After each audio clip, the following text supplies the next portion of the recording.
Life and business are so much more fun when you get to play. So why don't we incorporate play into every single thing we do? That's why I have Anja here, and she is going to tell us a little bit about herself, why this matters to her, and why it should matter to you. Anja, welcome to the show. Thank you so much. Oh, I'm so excited to be here. And I think this is just the perfect opportunity if you're interested in not just having more fun in your business, but in your life. I think we as humans, like we were born to play more, like we are supposed to play more. And by adding more gamification and understanding psychology, we're actually able to have more fun in the way we build our strategies and the way we build our marketing and all in all have fun. And so that's what I do. I work on strategies of making them come alive so that you can have more fun in your business and in your life. That's so fun. And like, honestly, like, we just said fun, fun, fun. How many times can we say fun at the beginning of an episode? Fun. It's true though. If it's not fun, if what you're doing isn't fun, if it doesn't feel intrinsically interesting in some capacity, then why do you want to do it? This is where you get the people who are rolling their eyes when they've got to do marketing, or when they're, or they make a funny face when they've got to do market research or something to that effect. It's like, well, actually, let's make this a game. Let's make this interesting to you. What is it? What is one thing about what you need to do that you could entertain the thought of doing in a more playful capacity? Because something you said actually piqued my interest right away. I thought, oh, okay, hold on. You mentioned learning. I believe maybe you didn't mention, but I made a connection to learning. Okay. And isn't it? You could probably help me with the statistic better than I can remember it. But isn't it that, like, when you're learning, if you just learn something in the traditional sense of it, it takes like 20 or 30 times to actually learn it. But if you learn it through play, it takes like one time. I don't know the statistics, but I know that you learn a lot faster and you actually learn even more if you use curiosity. So by having like curiosity embedded in the way you teach helps you actually leverage different parts of your brain in a way that holds more information, meaning you are smarter only by the person that's teaching keeping you curious. That's so okay. So now I'm curious. Now I'm Right? curious. I don't think I Right? don't think I'm ever not curious, if I'm being perfectly honest. That's like one of my flags. But correct me if I'm wrong. Is what you just said the responsibility of maintaining curiosity in both the hands of the teacher and the learner? I would say so. I would say it's probably more in the teacher than in the learner. Because, especially like, depending on what you do, but it's very hard to keep yourself curious in a task that you know what to do. If I know that I need to put the dishes away, that's not going to be very curious. I know what that's going to look like, right? But like, let's say that you're told to do market research instead of kind of doing it a very standard way, you could utilize chat gtp and say, can you create a scavenger hunt for me to market research this specific topic, and they will actually give you a recipe of how to do it, right? Quite funny. So then suddenly you're gamification your own process, but again, you probably already know some of the things, but you're now curious about how it will feel like to do it. So you're not curious about the task, you're curious about the experience. So you can bring the curiosity in the way you learn something, but also curious about the experience, which kind of brings it back to psychology, different ways of who we are, and different buyers and different types of people have different triggers and different things we care about, and based on that, we can kind of pull in different parts of our, I don't know, our brain or the way that we're wired to trigger different parts of curiosity and different ways of gamification of different aspects of our life and business.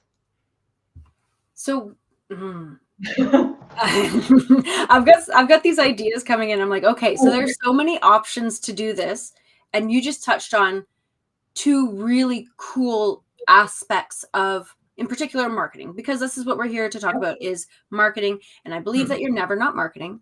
And it kind of treads that line where you need to do things, and so you can gamify your life, which includes marketing habits and the like, networking habits, etc. But then you can also gamify the way people receive your marketing. What are some of the big ideas that have come up for you and perhaps some of your clients in how they've gamified their marketing for their audience?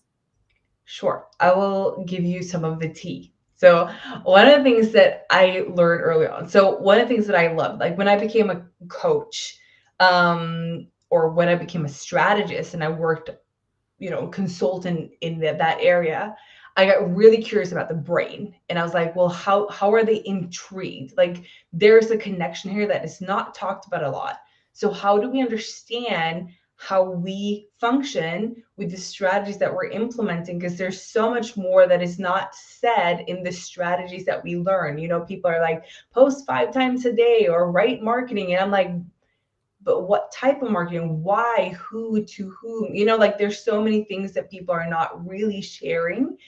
And so one of the things that I teach my clients is that there are 4 types of buyers. Like if you're going to categorize them, and so for example, one of them is analytical. It's a very easy one for me to talk about because that's how I am.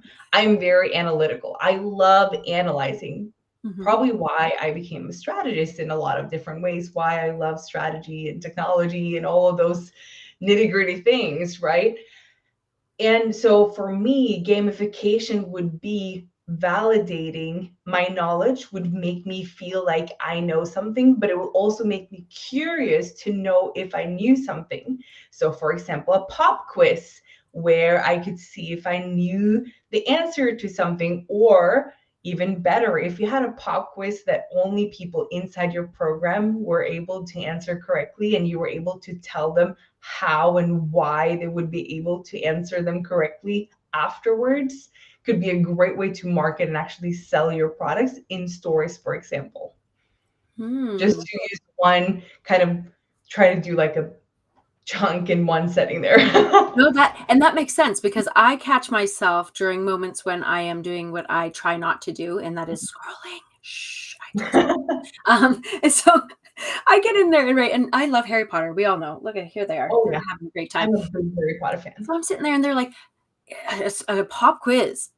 How much do you know about Harry Potter? Or better yet, did you know these hidden gems, or something like that, right? And then they'll ask you things like, what did Arthur Weasley say at the breakfast table? And and it's like, obviously it's a rubber duck, and then, or something, and you just, I engage with that just blindly, because I'm like, I know this, I totally know this, but then if I get to the end and I didn't know this, now I'm like, oh wait, hold on, now I need it. It entices me to engage further, and so we can do the same thing with better intention than just a silly game, but with more intention that guides people deeper into our world, to want to ask us more questions about what's next. Yes. And I think this is where most of us is taught kind of this push and pull marketing. I'm a big fan of, we want to pull, we don't want to push. I like people to come and want to purchase from me. I want people to be a part of my world because they love what I do and they get mesmerized. I always say in one of my programs that I'm releasing and I'm talking to my team about, I'm like, I want people to feel like they're getting the letter from Hogwarts. I want them to be that excited. Like if I got that letter today, I would be out the door. I would be so, like I would be that excited. So how can we replicate that? Yeah, I'm still waiting too. And so how can we make that same experience for the different buyers? Because you have different buyers in your audience. But what we're taught very often is, you have this freebie, or you do this quiz, and you sell and you sell and you sell and you sell, and you're never really giving. And so one of the things that I've seen that works really good with psychology and gamification that I don't think is taught a lot, and maybe I'm being a bit of a rebel sharing it, but I'm going to share it either way. This is the place to share marketing rebel experiences. So let us Yeah. go. It's, instead of holding back, share more, because you can never share enough of your stuff to your audience. Like, they're still going to purchase if you give them some of your paid things. I'm not saying that you're going to give away all of your offers for free, but can you imagine if someone got really curious about what you're doing, and instead of pushing them to sell, you're now saying, who would like to see a part of what's in the first section of my X offer? Yeah. And then people are like, that would be intriguing. I've been thinking about wanting to join, right? So suddenly now you're playing with them. Psychology, you're now kind of alluring them in, you're pulling, but you're not, saying, this is it, here's how to buy. You're now going to just give them that information in a private message, in a link, however you want, without opt-in. Just kind of let them experience you to build the touch points. Because we know in marketing, you need some touch points. And after COVID, we have less, like our brains are not the same. Let's put it that way. We can't keep the concentration long enough. Right. So that means we need multiple touch points. But the psychology of this is, if they have a positive feeling of interacting with you, regardless if they use the free thing in your paid program or not, they're going to remember, oh my gosh, she gave me that free insight. I like her. What's happening? Suddenly you are now having and cultivating an audience that is a lot warmer, a lot more excited and active. So when you're now starting to sell, because we do need to sell, okay? Run a business. Then it's also going to be a lot easier, because you've now kind of cultivated the fun. So they've now, instead of thinking pain, I run to you, they're thinking fun, they run towards you. Right. And that's truly everything. Whenever I'm telling somebody we're looking at conversion that feels good, that's it. Yeah. That's it. We're not, I never encourage people to pour salt in a wound. I want you to empower people to take action that makes sense for them.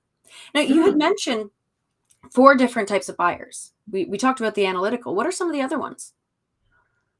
So let's see if I can always remember the name. I always struggle with the English one. So it's the driven one. So these are the ones that are more, give me the actions and let's go. It's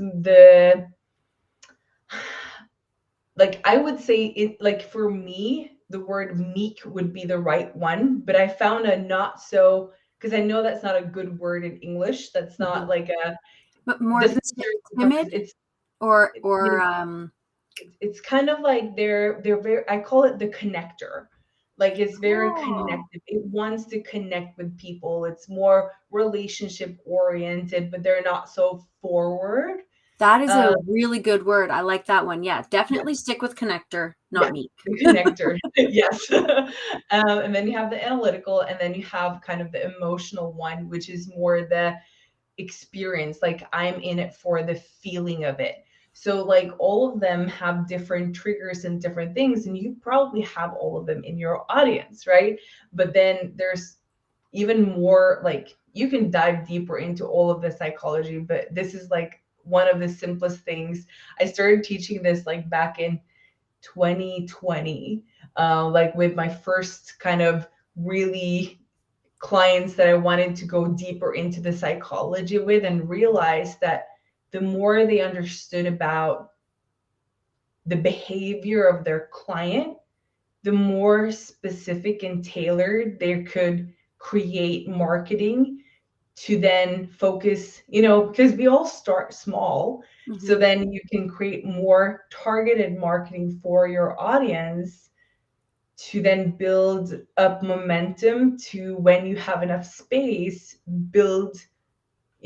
start rooming all of your all of them, because you want to reach all of them at one point. But usually, if you pick 2, you're probably going to do pretty well. That's good. And that's really important information for everybody to kind of step into, because I know that my gut response, my knee-jerk response was like, oh, we could totally take all 4 of those dynamics and weave them into one particular method of marketing. Yeah. But that's the overachiever in me. Right. And so if you're looking at this as somebody who is probably an overachiever, just like myself, which many of us are in the entrepreneurial space, check yourself before you wreck yourself, Anja's saying, and pick 2. It's a good one. Yeah. Pick 2, wrap them up, do a good job, really figure it out and make sure that it's working, and then maybe weave in elements of another and so forth. I think that's invaluable advice for anything that you're doing, including even if you're here and you're like, okay, so gamification of my marketing sounds really great, but I'm not sure if I'm there yet, or I'm not sure if I'm ready for that. Even if you're looking at showing up on socials just the way you are now, on LinkedIn, on Instagram, on Facebook, wherever you're hanging out, pick one. Yep. Do it well. Get to know that audience and really, and that's that psychology part of it, really understand the way they think, the way they interact, and then the way they buy. Yeah. And then move on to, sorry, go ahead. Well, I was going to repeat myself and say, and go on and add things as you go. Yeah. And I think, if you think about it, if you are mostly on LinkedIn, I bet the majority there are analytical. If you're on Instagram, I would bet the majority there are more emotional. They are looking for images about experiences. People on Facebook are more the connectors and driven. There are a good mix of them there. Like if you start looking, like the different places that you are is where they're drawn to. I'm not saying that all of them are there, because that's not true, but the majority are drawn to people. Like we like to be with people like ourselves. It's just human nature.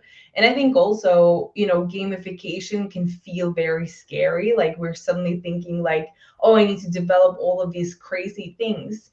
Gamification can be you asking questions that they respond to. It can be polls. It can be like simple things where you cooperate or have your audience work with you on something. It can be them giving you feedback on something. Gamification is basically gamifying the experience, and in a game you have to all play. Like you have to touch the pad, you have to I don't know how much you game. You're game.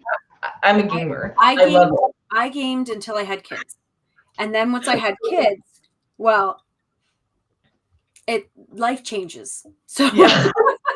And you can't spend the time playing. I'm a Nintendo girl. I love Zelda and all that jazz. So you can't spend that time playing those video games when you've got a babe at your arm. You can't do that. And so truthfully, I've only been able to do like little bits recently, because my kids are now 5, 6, and 9. And so they're exploring that world. They're really into Mario, which lights up my heart. Let's go Super Mario all the time. The new one, I think he turns into an elephant. How fun is that? What? I didn't know that. That sounds fun. Yeah. It's pretty cool. Yeah, I didn't know that. But so everybody needs to have a leg in the game, skin in the game when you're doing that sort of thing. Yeah. And it doesn't have to be very hard. And I think that's where it comes in, like adding some psychology. Like it sounds very big and fancy when you say psychology and gamification, and like neuroscience. Ooh, yeah, like people are like, oh my gosh, so fancy. But it's like, if you take a step back and you're like, okay, but why am I doing this? What's the purpose of implementing these different things? How can I, with strategy, it's from getting the clients in the door to actually or first touch points to them actually leaving and hopefully getting back in, right? That's the strategy. But if you think about it in terms of gamification, you want the whole journey to be fun. So how can you in your programs add in some elements of surprise? Like maybe you have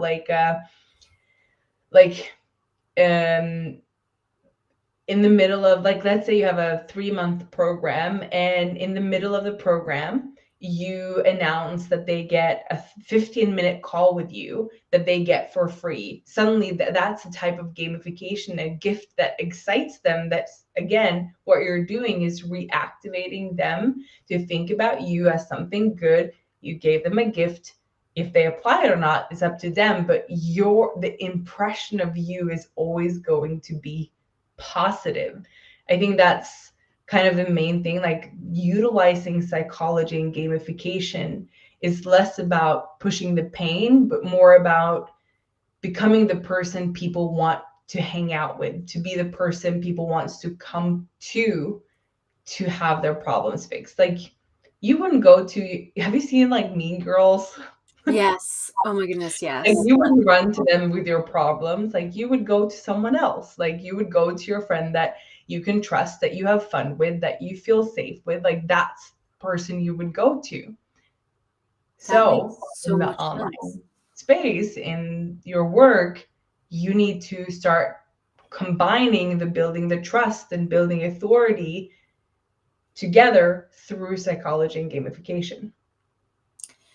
One of the things that I like the most about what we've been talking about is how you've brought gamification like into reality. Like, it's not hard to do. You just need to be mindful about where you're doing it and to whom you're doing it with, because it's a reciprocal action, and how you can really take that that aspect of fun, inject it into your day-to-day to get the job done for yourself, and then also to engage your audience. Like, it's mind-blowing when you break it down into its simplest form. So now that said, Anja, I need to ask you if there's any thoughts that are just ruminating in your brain that are just like, I need to say this at the end of this. Do not close this podcast until I say these words. Like, is there anything in there that's just yelling that you just need to get out? I invite you to say it now. And then, of course, tell people where to find you, because this is a conversation that needs to keep going. Sure. So I think the last words that I would like to say is that, test it out. Don't just take it too hard. Like, just try something. If that's a story with a quiz or memes or people picking something, whatever it looks like for you that you feel like would be fun for you and your audience, test it out. If it doesn't work, great. If it works, fantastic. And then test something else. Like, start really small and then just kind of see where you're at with it. And if you ever want to follow me, you find me at Anja Consults on Instagram. I would love to chat with you. Or if you have any questions, feel free to reach out to me. I would love to answer them. And I'm just so thankful to be here and have this conversation. And yes, I'm definitely going to tell everybody, you definitely want to connect with Anja, because honestly, you just heard she wants to make everything fun. So even that, hey, how's it going, is going to turn into a roller coaster ride of amazing experiences. So absolutely, you want to reach out to Anja.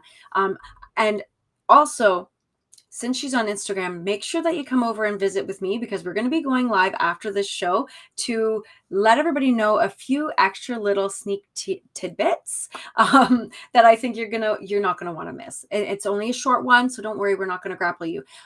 For the Marketing Rebels podcast, don't forget to like and subscribe, follow, and share with your friends, because there are new episodes coming out every single week, sometimes 2 times a week. So you want to hang out with us so that you can get the tips, tricks, and trends that are coming out every single week. With that, Anja, I need to thank you again for being an amazing guest on the show, and I hope to see all of you next